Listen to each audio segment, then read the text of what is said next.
De volta, galera, de volta aí com o nosso segundo tempo, nosso segundo momento da nossa aula de hoje, Geografia. E hoje eu, professor Francisco Souza, excepcionalmente substituindo aí o nosso querido mestre Adriano Ramalho. Mas eu destaco para vocês, né, que na próxima aula o nosso querido Adriano vai estar aqui de volta, né, vai estar com sua saúde plena, vai estar com todo vigor, com toda aquela alegria que caracteriza aquela figura, né? Dando aula aqui para vocês, né? Ou seja, trabalhando a disciplina de geografia aqui com vocês, ok? Então vamos dar continuidade à nossa aula, né? Nós só temos mais uma hora, né? E aí a gente pensa, eita, uma hora é muito tempo, mas quando nós vamos para a prática, né? Esta uma hora passa bem rápido, então a gente tem que aproveitar aí o máximo possível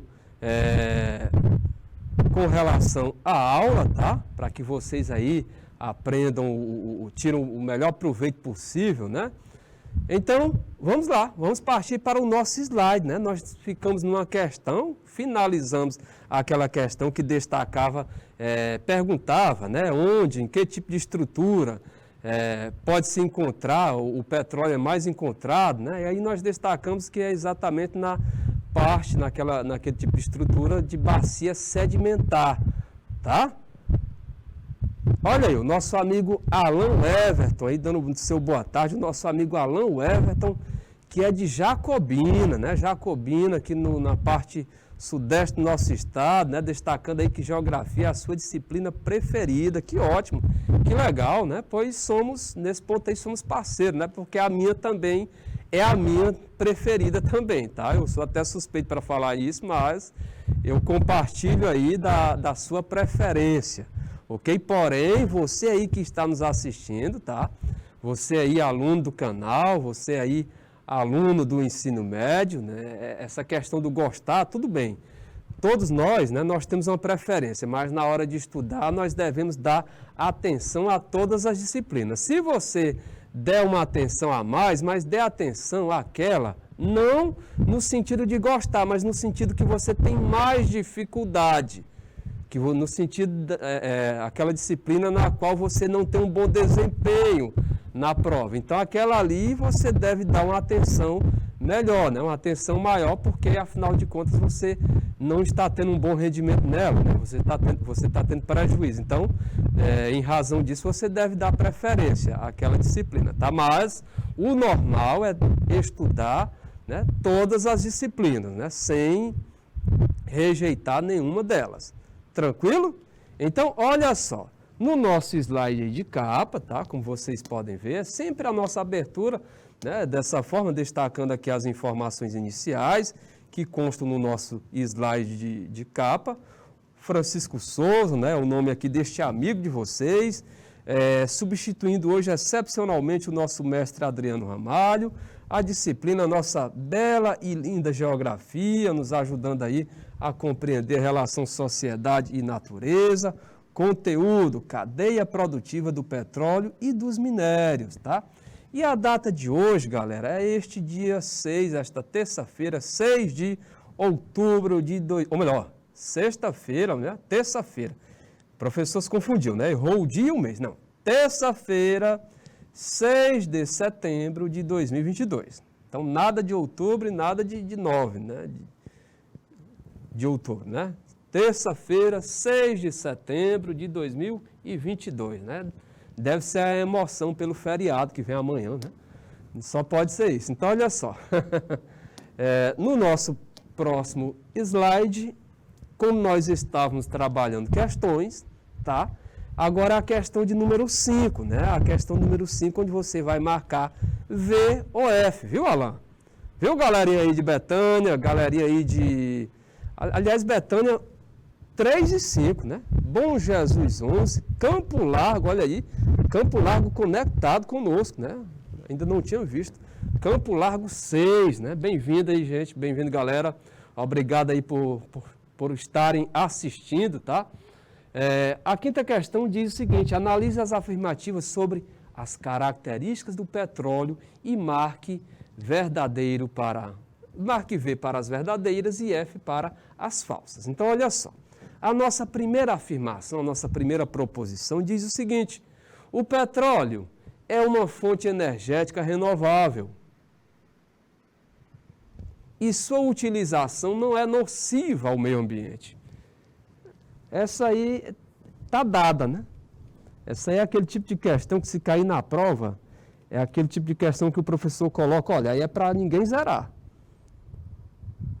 Está muito fácil, principalmente por esse finalzinho. Não é nocivo ao meio ambiente.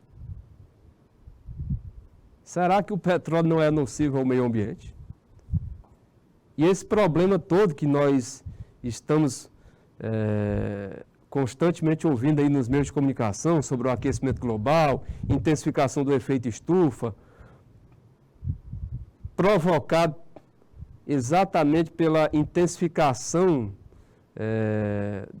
do uso dos combustíveis fósseis, que lança na atmosfera gás carbônico, intensificando assim o efeito estufa, aumentando a temperatura do planeta, causando degelo em determinadas áreas, né? Causando degelo nos polos, aumento do nível do oceano. Esse gás carbônico é lançado na atmosfera por quem? Por derivados do petróleo, gasolina, tá? Por indústrias, né, que utilizam também esse elemento. Então, o petróleo é uma fonte energética, tá? Não renovável. Não renovável. Tá? E sua utilização não é nociva, sua utilização é nociva. Então, a nossa primeira proposição, a nossa primeira afirmação, ela é o quê?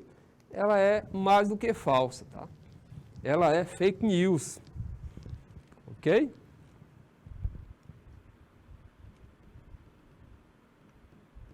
Olha aí, o Alan, o Everton já destacou aí quais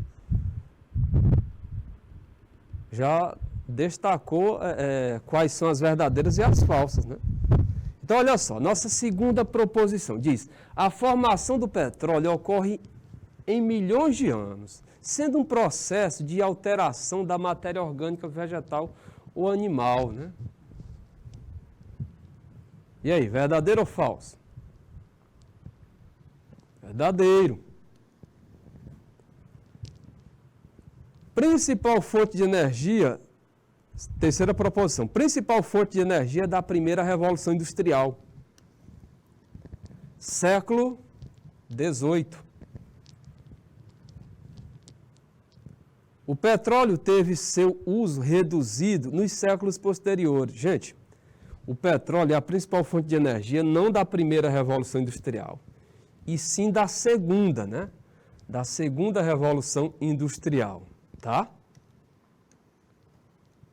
O petróleo, ele foi o principal, né? Inclusive foi na segunda Revolução Industrial, a partir do desenvolvimento do motor a combustão, né? E aí, o petróleo, ele foi considerado a principal fonte de energia da segunda Revolução Industrial. E a segunda Revolução Industrial, tá? Ela não foi no século XVIII, né? Revolução Industrial, ela deu-se da seguinte forma: a primeira Revolução Industrial, ela teve início no século XVIII, meados lá de 1750. A primeira. A segunda Revolução Industrial, ela teve início no século XIX, em torno de 1850, a partir de 1850. E a terceira Revolução Industrial, que é a que nós vivemos atualmente, a partir de 1950, tá? A partir de 1950 até os dias atuais. Então, aqui nós podemos colocar como falso, certo? A quarta afirmação, quarta proposição, diz o seguinte: entre as várias utilidades do petróleo estão a produção de combustíveis, gasolina e diesel, além de produtos como plástico.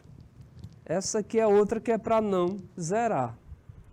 Verdadeira, tá? Realmente, entre as várias utilidades do petróleo estão a produção de combustíveis como gasolina e diesel, além de produtos como plástico, né? Exatamente, do petróleo, né, se faz plástico, né? E aí volto a destacar, né? O fato do plástico demorar para se decompor, né? Ou seja, ele fica muito tempo exposto ali no meio ambiente, o fato dele demorar para se decompor deve ser exatamente a presença do petróleo. Verdadeiro. Vamos ver aqui a última afirmação. As maiores reservas petrolíferas conhecidas estão localizadas nos países do Oriente Médio. E aí, gente, verdadeiro ou falso?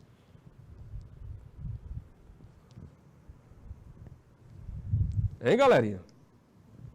Verdadeiro ou falso?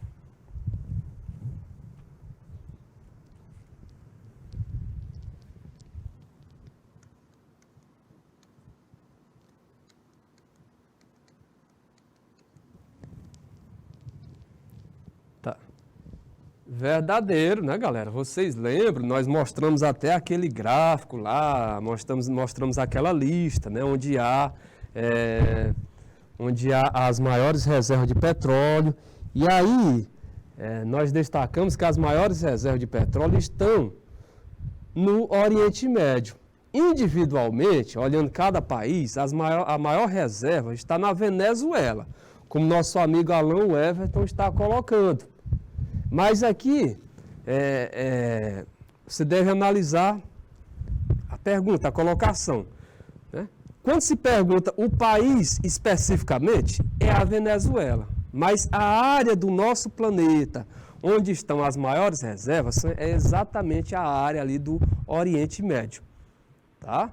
Então, aquele grupo ali de países do Oriente Médio, aquela área ali, né, geológica, é a área onde nós temos as maiores reservas de petróleo. Agora, se a pergunta aqui fosse a seguinte: as maiores reservas petrolíferas conhecidas estão na Venezuela, né? A maior reserva petrolífera conhecida, né?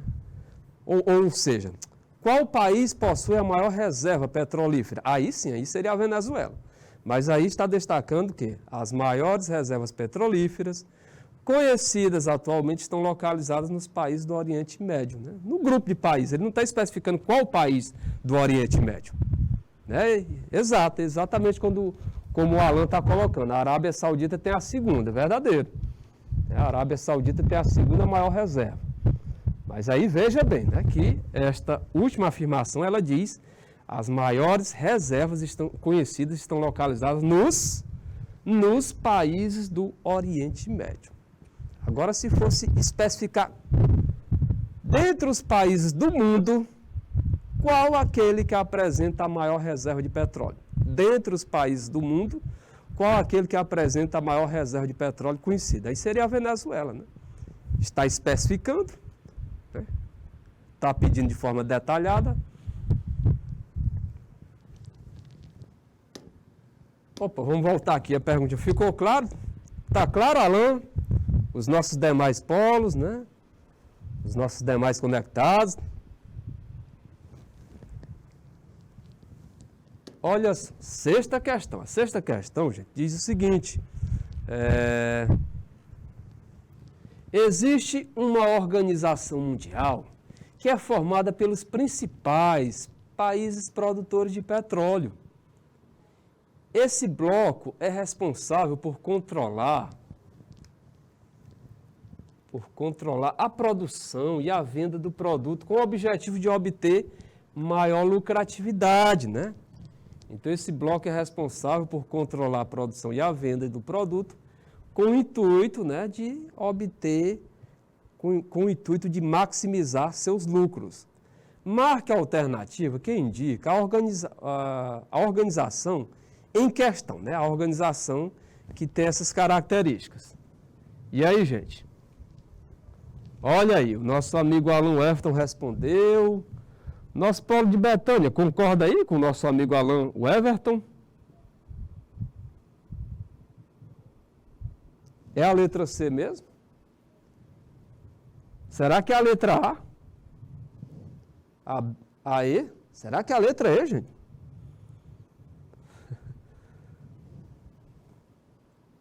Olha só, vamos descartar aqui algumas, né? A letra Ah, não é, porque a União Europeia, ela não é, um bloco que lida especificamente com essa parte, que é a produção e distribuição do petróleo, né? A União Europeia, ela é tida como um bloco econômico, né? Que está ali na categoria de uma união econômica e monetária, né? É o bloco econômico que está no estágio mais avançado, tá? É um bloco econômico que tem 27 países, né? A União Europeia, mas aí ela não foi criada com esse intuito, né? Ou seja, controlar a produção e venda de petróleo, né? Não é o foco da União Europeia. Ok? Então já podemos descartar aqui a letra A. Letra B, Petrobras. A Petrobras é a nossa estatal, né? Responsável aí pela extração, refino, distribuição. Né? Ou seja, ela não é uma organização, ela é uma empresa estatal, né? É uma empresa brasileira. A APEC é um bloco econômico, né? Também não é a APEC, né? A Ambev é uma empresa aqui do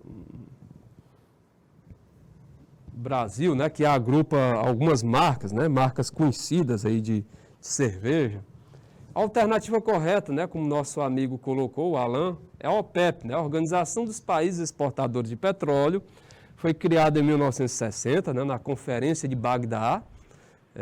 Tem sede em Viena, na Áustria, e agrupa 13 países, tá? Tranquilo? Alguma dúvida?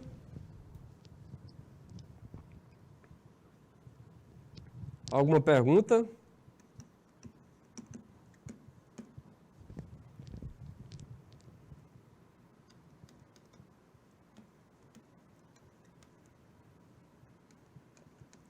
Lembrando, qualquer dúvida, coloca aí no chat, né? Não conclua a nossa aula ficando com dúvida, né? Olha aí, o Alan Patrick aí participando, acertando, hora vez outra errando, mas na maior parte acertando.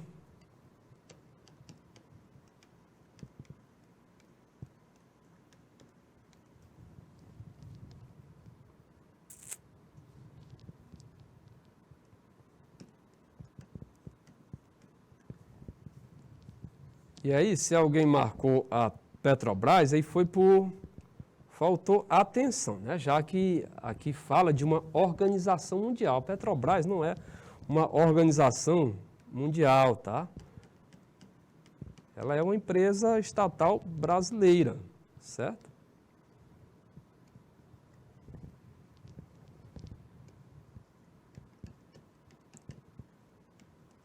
E aí, só finalizando aqui, né, para que você ganhe mais aí em conhecimento, né?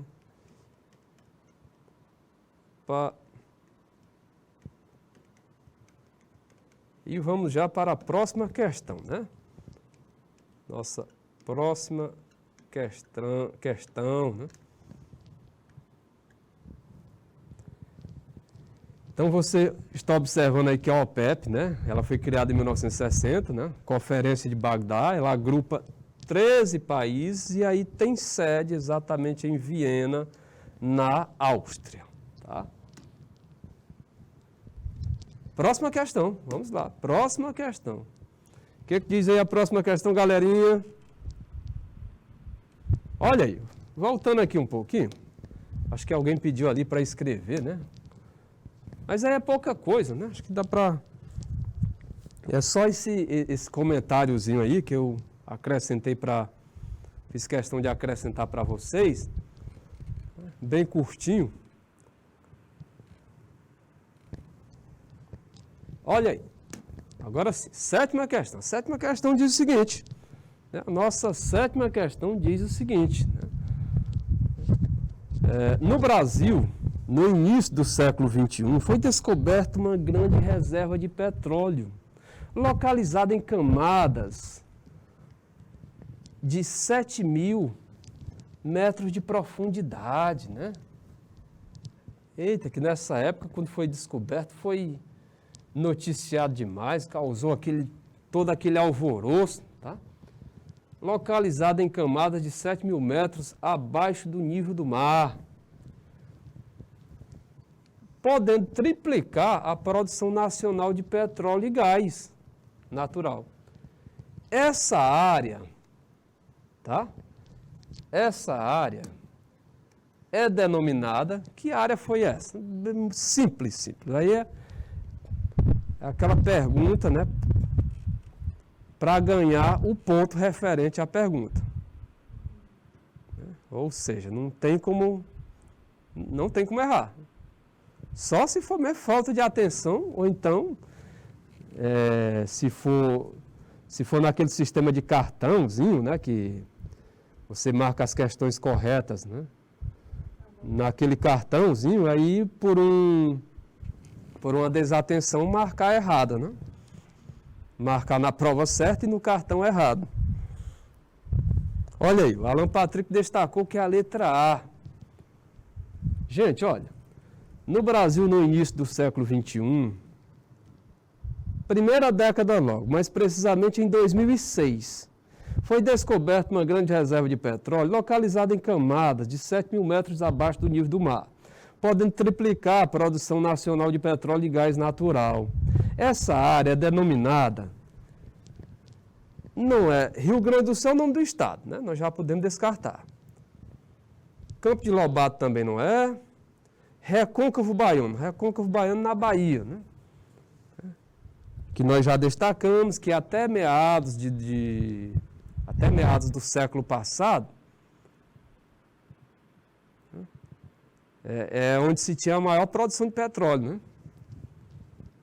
Mas aí foi perdendo espaço para outras áreas que foram sendo descobertas, e aí hoje em dia, né, se produz, mas não é mais não está mais na primeira, né, posição. Bacia de Campos, né, é uma grande produtora de petróleo, né? Bacia de Campos que pega ali o norte do Rio de Janeiro, sul do Espírito Santo, né? Inclusive ela que faz com que o Rio de Janeiro tenha uma grande produção de petróleo, seja o estado que mais produz petróleo no Brasil. A Bacia de Campos, durante muito tempo, ela foi a primeira, só que ela perdeu posição para a Bacia de Santos. Tá? Então, a alternativa correta aqui, gente, o que condiz com o enunciado é exatamente a letra B de bola, tá? O pré-sal, né? O famoso pré-sal, né? Então, no Brasil, no início do século XXI, foi descoberta uma grande reserva de petróleo, localizada em camada de 7 mil metros abaixo do nível do mar. Ou seja, camada pré-sal, né? Exatamente o pré-sal, né? Que calculava-se que na época poderia triplicar a produção nacional de petróleo e gás, tá? Vamos avançar? Vamos lá? Próxima questão, oitava questão. A nossa oitava questão. A oitava questão, galera, ela diz o seguinte. A oitava questão diz: o petróleo é um combustível fóssil e não renovável. Olha aí. A sua origem está atrelada a... Então, a origem do petróleo está atrelada ao quê? Letra A, formação de grandes aquíferos subterrâneos. Gente, a área de aquífero subterrâneo é a área que tem muita água, né? É a área que apresenta, né, rica em recursos hídricos, né? Você já deve ter ouvido falar do aquífero Guarani, que é uma área ali que pega a parte sul do Brasil e alguns estados, sul, sudeste e alguns países vizinhos, né? O chamado aquífero Guarani. Aí tem também o aquífero Alté do Chão, que fica lá na região norte, que são grandes reservas de água, sabe? São grandes reservas de água mesmo boa para consumir. Tá? Então a letra A não é, né? Nós já podemos descartar aqui a letra A. Letra C, evaporação de gases provenientes da erosão. Letra D, condensação de grandes reservas de minerais, né? Letra E, sedimentação de restos de rochas. Restos de rochas se sedimentaram, ou seja, sedimentação de restos de rochas magmáticas. E aí, gente, a alternativa correta? A alternativa correta, galerinha, ele está pedindo, tá? A origem, né? A origem do petróleo está atrelada ao quê? A origem do petróleo, a origem do ouro negro está atrelada à decomposição de restos de animais e vegetais. Foi assim que o petróleo teve origem, né?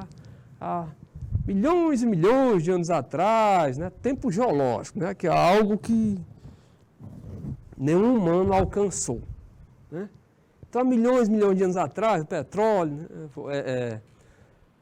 Restos de animais e vegetais foram soterrados, tá?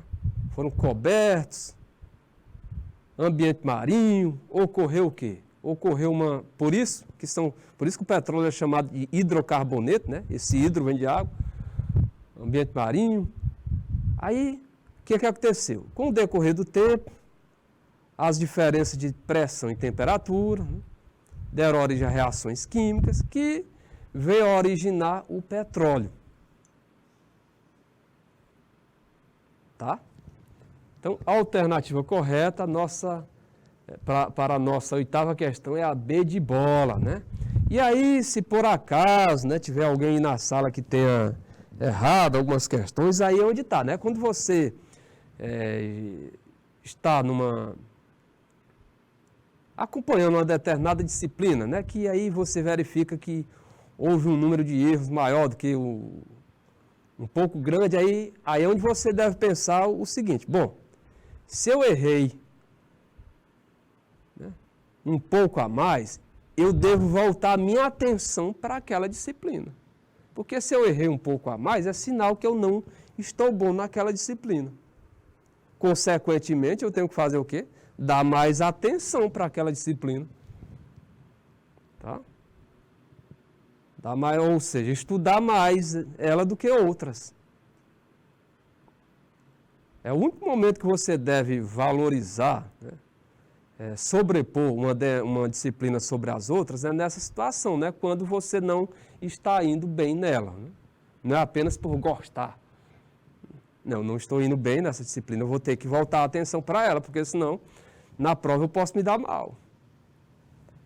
Olha aí. Viu, Alan, Everton? Tem que estudar mais, né? Como o nosso amigo Alan, o Everton, está colocando. Né? Próxima questão, né? Vamos lá, questão número 9, será que tem? Não, agora nós vamos entrar aqui na termoelétrica. Termoelétrica, galerinha. Tá vendo essa estrutura aí? Termoelétrica, que é isso mesmo, professor. Termoelétrica, ela tem a função também de uma hidrelétrica. A hidrelétrica não produz energia? Só que a hidrelétrica, ela produz energia a partir do quê? A partir da força da água. Então, o que é feito numa hidrelétrica? Né? Numa usina hidrelétrica. Então, ali no momento inicial, né? O planejamento escolhe lá um rio, né? Normalmente um rio que apresente uma certa queda d'água, né? Que é para exatamente as turbinas movimentarem de forma mais intensa. Então, escolhe-se um rio, rio Planáltico, e aí aquele rio é feito um represamento, né, um lago. Aquele lago, aquela grande extensão de água presa é que vai movimentar as turbinas, né? Vai movimentar as turbinas. E aí, a partir da movimentação das turbinas é que a energia é gerada. Sim, professor, e a termoelétrica mesmo? A termoelétrica, a diferença é que ela não vai utilizar a água. Para gerar energia, a termoelétrica vai utilizar o quê? Ela vai utilizar combustível fóssil, como o petróleo, tá? Como o carvão natural. Carvão natural, viu, galera? Não é o vegetal, tá? Carvão natural. Olha aí, o Alan destacando que causa o efeito estufa. Realmente, um dos pontos, né, negativos da termoelétrica é que ela produz essa energia, né, causando poluição, causando um índice de poluição a mais, que é exatamente, né, a poluição decorrente da queima desses combustíveis fósseis. Pode ser o petróleo, pode ser o carvão natural, que aí, ao queimá-los, né, para gerar energia, é emitido para a atmosfera grande quantidade do quê? Grande quantidade de gás carbônico, né? O gás vilão aí do aquecimento global. E aí aqui no Brasil, hora vez outra, se fala assim: agora nós vamos ter que fazer uso das termoelétricas. É porque o que predomina no nosso Brasil, né, é a energia oriunda da usina hidrelétrica. O que acontece? Há uma dependência das chuvas. Quando as chuvas não ocorrem em quantidade suficiente, aquele reservatório baixa o nível. Quando baixa o nível, né, baixando o nível do reservatório, aí tem uma certa... Tem influência na produção de energia, né, já que o nível do reservatório está baixo. Então, para não comprometer mais ainda, o que acontece? Para não sobrecarregar ainda mais aquela usina hidrelétrica que está com o reservatório baixo, aí o que se faz? Coloca as termoelétricas para funcionar. Coloca-se as termoelétricas para funcionar. E essas termoelétricas funcionam à base disso: carvão natural ou petróleo. Até que as chuvas, né, venham ocorrer, né, e encher novamente os reservatórios, né, para que essas usinas hidrelétricas, né, voltem a funcionar com sua força total. Tá? Ok? Então, olha só, avançando aqui para o nosso próximo slide, né, aí vocês já viram a usina termoelétrica, né, seu funcionamento é um sistema parecido com a usina hidrelétrica, né, só que ela não utiliza água, ela utiliza combustível fóssil, como o carvão natural e o petróleo, né, ela tem esse ponto negativo, como vocês observam aqui, né, lançar poluentes na atmosfera, né, ou seja, ela, por meio da queima do petróleo, ela lança uma certa quantidade aí de dióxido de carbono, de gás carbônico. E ela, aqui no Brasil, é muito utilizada exatamente nesse período aí que nós estamos destacando, né? No período que os reservatórios das hidrelétricas estão com nível baixo, né? Devido à falta ou chuvas insuficientes. Olha só, aqui nós temos alguns elementos. Esse que você vê aí em destaque no canto superior esquerdo do seu vídeo é o carvão natural, né? O carvão natural. O carvão natural, ele é o quê? Ele é um combustível fóssil.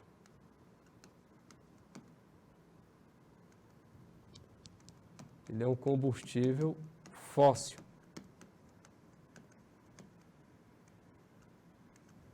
Tá? E aí, em razão disso, né, ele emite aí para a atmosfera o quê? Grande quantidade de... Opa, parece que apagou aqui, rapaz. Dióxido de carbono. Tá? Contribuindo assim para a intensificação do efeito estufa. Aqui abaixo, você vê derivados do petróleo. Tá? Tanto o diesel, né?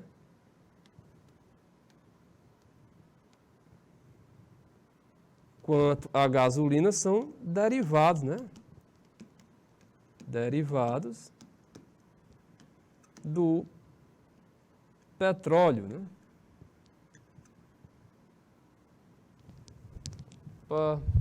Pronto. São derivados aí do petróleo e que tem essa característica também. Pronto, derivados do petróleo, né? E que tem essa característica também de lançar para a atmosfera, né? O CO2, né?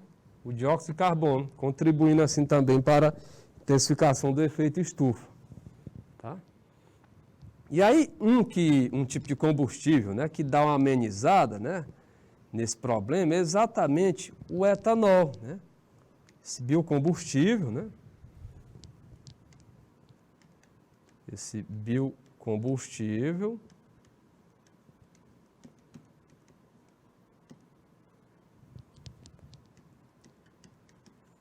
no caso aí o etanol, ele é um biocombustível, ele pode ser feito da cana-de-açúcar, que é o caso aqui do Brasil, né?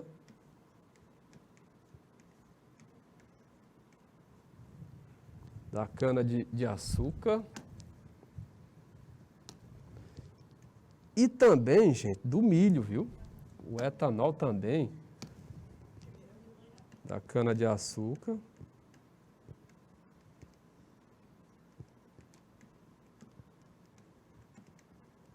E também do milho, né? Também se faz o etanol, tá? Ok? E aí ele tem essa característica de não emitir para a atmosfera esse dióxido de carbono, né? Já que a sua própria composição, a sua origem é diferente. Ele não é um combustível fóssil. Ok? Alguma dúvida? Alguma pergunta?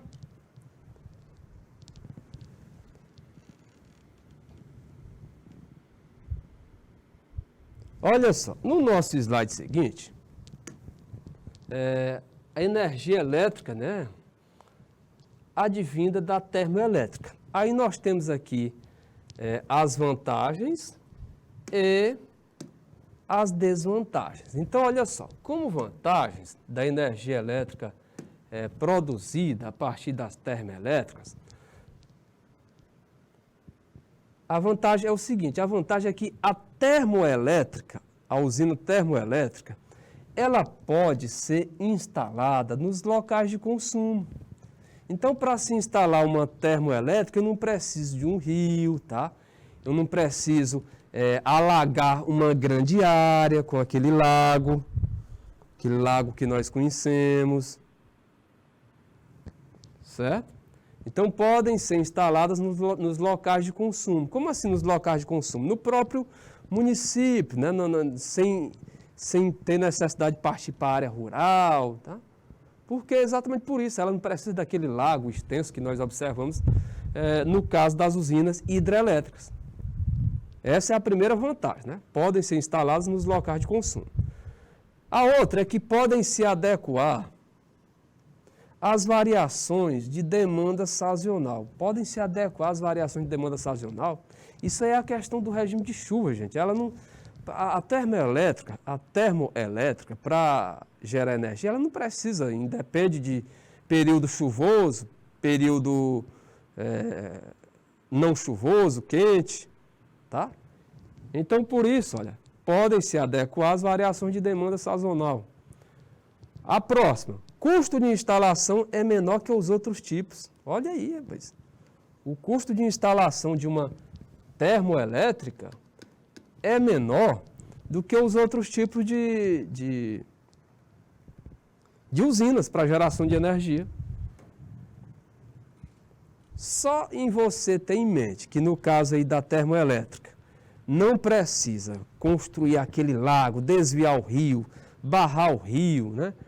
Para a construção daquele enorme lago, fazer aquele enorme paredão onde vão ser instaladas as turbinas. Você vê que o custo de instalação da termoelétrica é menor. E aí, professor, bom, nós já vimos as vantagens. Professor, e quais as desvantagens dessa usina termoelétrica? Olha aí, são muito poluentes as usinas termoelétricas, porque as usinas termoelétricas são usinas que funcionam, né, que são movidas com combustíveis fósseis, no caso pode ser petróleo, pode ser carvão natural, que ao ser queimados, né, nessas usinas lançam para a atmosfera dióxido de carbono, gás carbônico, tá?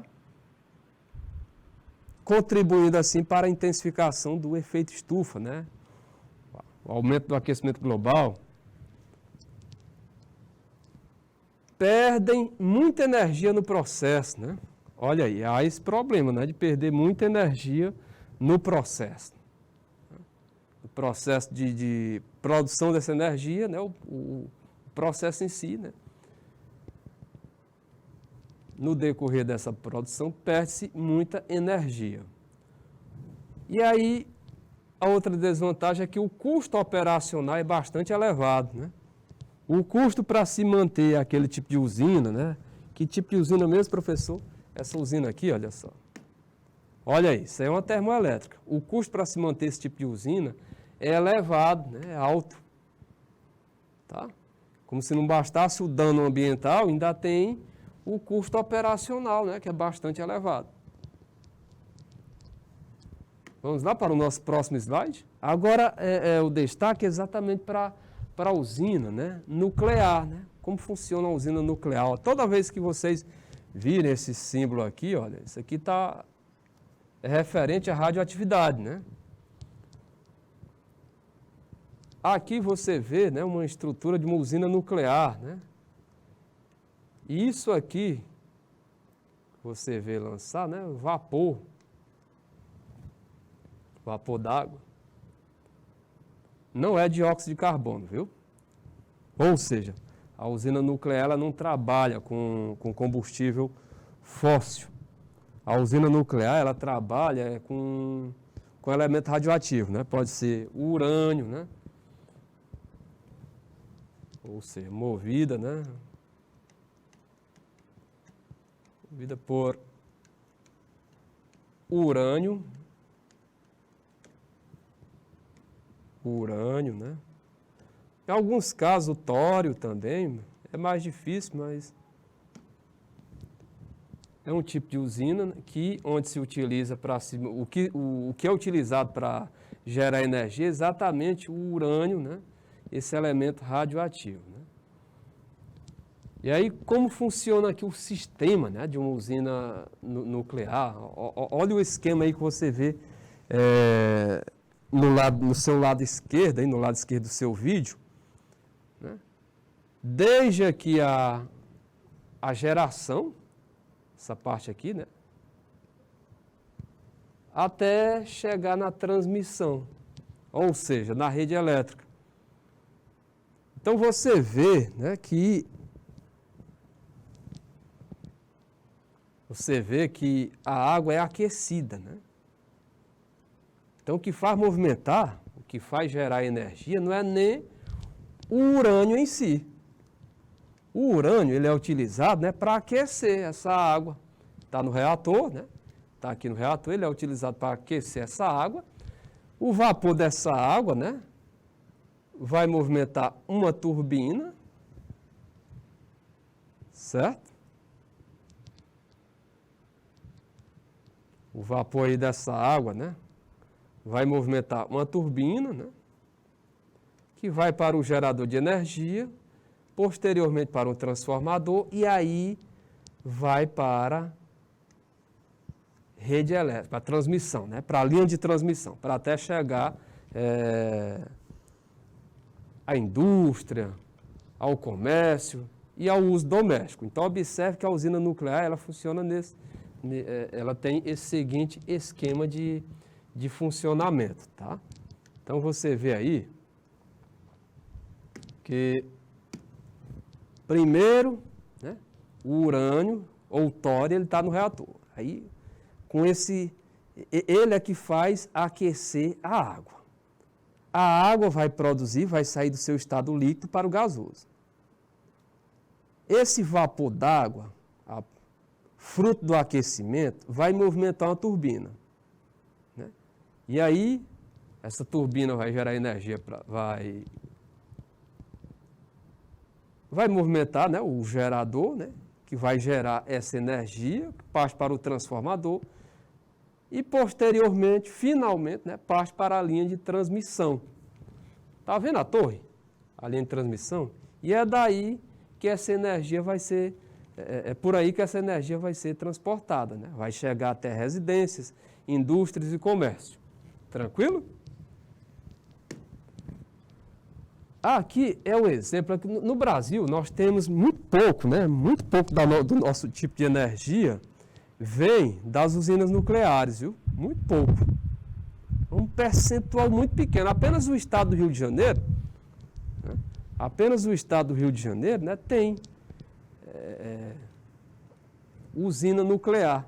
Né? E, claro, fornece energia nuclear para aquele estado. Mas é um percentual muito pequeno. Tá? E aí, como vocês observam na imagem, né, é a imagem da usina de Angra, né, lá no Rio de Janeiro, e lá tem Angra 1 e Angra 2, né, lá no estado do Rio de Janeiro. Tá? Então, o Rio ele tem essa matriz aí, né, ou seja, ele tem sua energia provinda de usina nuclear. Tá?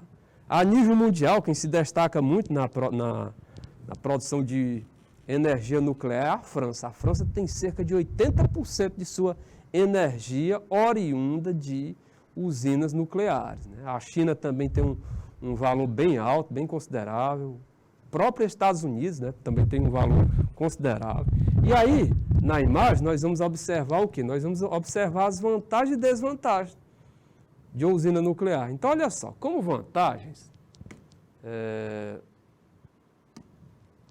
o que nós podemos destacar?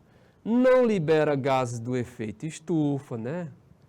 Nós falamos que o que faz, né, aquecer a caldeira, que é utilizado para gerar a energia que vai aquecer a caldeira, é exatamente o urânio, né?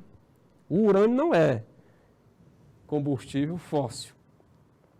O urânio ou o tório, né, não são combustíveis fósseis.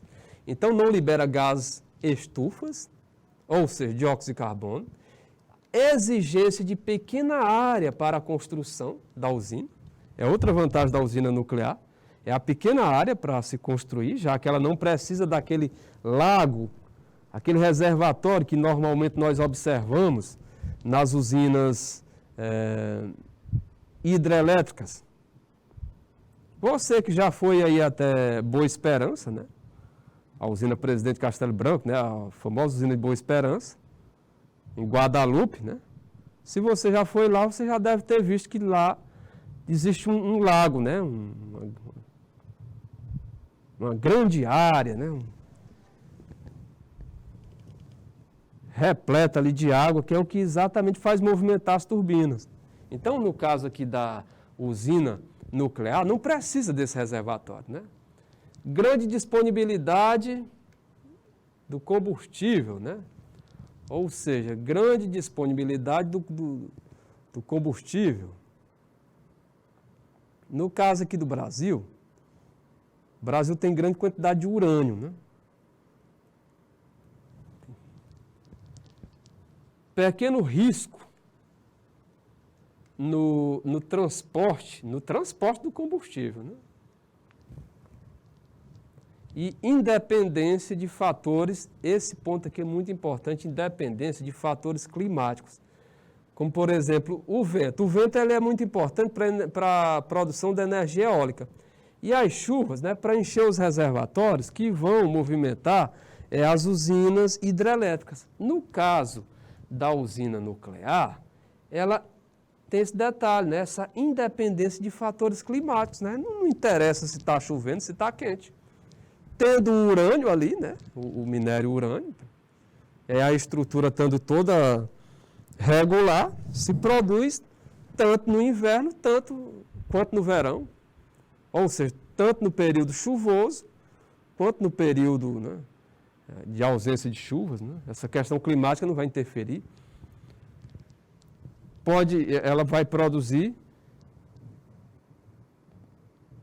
tanto se o sol estiver presente, quanto na ausência solar, porque vocês sabem que o problema da energia solar é quando está na ausência solar, né, ou muito nublado, aí dificulta a produção da energia solar. Já no caso aí da nuclear não tem esse problema. Olha só, aí as desvantagens, né?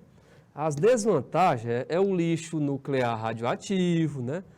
Ou seja, aquele resíduo, né, do urânio, né, que é radioativo, e aquilo ali causa dependendo da forma como é acondicionado, se for mal armazenado, pode causar sérios danos à saúde da população, desenvolvimento de câncer e outros problemas de saúde, né?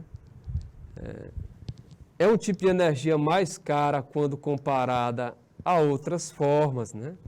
Ou seja, a usina nuclear ela se torna mais cara, afinal, mas também tanto cuidado que se tem que ter com a usina nuclear, que aí realmente se torna... Porque tem que ter muito cuidado, gente. E o outro aqui, risco de acidentes nucleares, né? Como já ocorreu em Fukushima, devido àquele terremoto que houve no Japão lá em 2011, que aí teve vazamento. O principal que já teve, né? Que foi em 1986, lá na usina de Chernobyl, né? E aí uma cidade próxima à usina de Chernobyl teve que ser evacuada, né? As pessoas não tiveram nem tempo de pegar, vamos pegar aqui minha TV, minha estante, minha mesa, não. Só sair praticamente com a roupa do corpo. Exatamente devido a esse vazamento que houve lá em 1986, lá na usina de Chernobyl, né? Aí essa população de Pripyat, que fica na Ucrânia, na época a Ucrânia fazia parte da extinta União Soviética. Aí teve esse vazamento, causou um sério dano. Inclusive, essa cidade Pripyat, atualmente, é uma cidade fantasma, né? Você vê uma roda gigante que foi abandonada, que ficou lá desde que quando a notícia do vazamento surgiu. Ou seja, você vê as instalações desse parque de diversão que até hoje está lá, né? Não houve tempo vamos desarmar o parque, isso aqui é nosso ganha-pão. Não tem como, tem que sair imediatamente, porque esse problema, né, ele se prolifera de forma muito rápida, né? Olha só, problemas ambientais devido ao aquecimento de ecossistemas aquáticos. Por que, professor, aquecimento de ecossistemas aquáticos, né? Em decorrência da água, de resfriamento dos reatores, né? Esses reatores, esse tipo de usina, ela utiliza essa água, né, que vai gerar o vapor e assim movimentar as turbinas. Então, essa água, né, de resfriamento dos reatores, né, ela é lançada, muitas vezes lançada até no mar. E aí provoca o quê? Provoca o aquecimento de ecossistemas aquáticos. Tranquilo? Vamos avançar? Olha só, geração de energia nuclear no mundo, né? Então você vê aí, né, os Estados Unidos, né, gerando aí uma grande quantidade, em torno de 100.900 megawatts, aqui a União Europeia, 123.100 megawatts, aqui a Ásia, a Rússia, né? Só a Rússia sozinha tem 22.700 megawatts, utiliza-se muito. E aí outras partes do mundo com 40.600 megawatts. Em termos de participação específica por país, né? Participação no mix, né? No conjunto, né, de energia utilizada por esses países. Nós podemos observar que a França, né, tem cerca de 75% a 80% de sua energia, né, gerada, vem de usinas nucleares. A Coreia do Sul, 35%, o Japão, 27%, os Estados Unidos, 20%, a Rússia, 18%. Então, significa dizer que no conjunto de energia desses países, 35% no caso da Coreia do Sul corresponde à energia nuclear. 27% do Japão corresponde à energia nuclear. Nos Estados Unidos corresponde a 20%, na Rússia, 18%. Na Alemanha, 16%, né? China na casa de 2% e Índia na casa de 2% também. Logo na China aqui, né, tem uma grande hidrelétrica lá, a maior do mundo, né, a usina de Três Gargantas, né, que gera uma quantidade de energia enorme, né, muito bem considerável. Né. Três Gargantas, vocês sabem, ela desbancou como maior do mundo a Itaipu. Itaipu, durante um bom tempo, foi a maior do mundo, mas aí quando Três Gargantas, né, surgiu lá na China, passou a ser a maior hidrelétrica do mundo. Galerinha, Por hoje é só, eu espero que vocês tenham compreendido aí o nosso conteúdo, a nossa temática, tá? Na próxima aula eu destaco que o professor Adriano vai estar aqui de volta para dar continuidade aos conteúdos de geografia. Mas por hoje é só, bom feriado para vocês, fiquem com Deus e até o nosso próximo encontro. Tchau, tchau, galera, tudo de bom para vocês, até a próxima, bye, bye.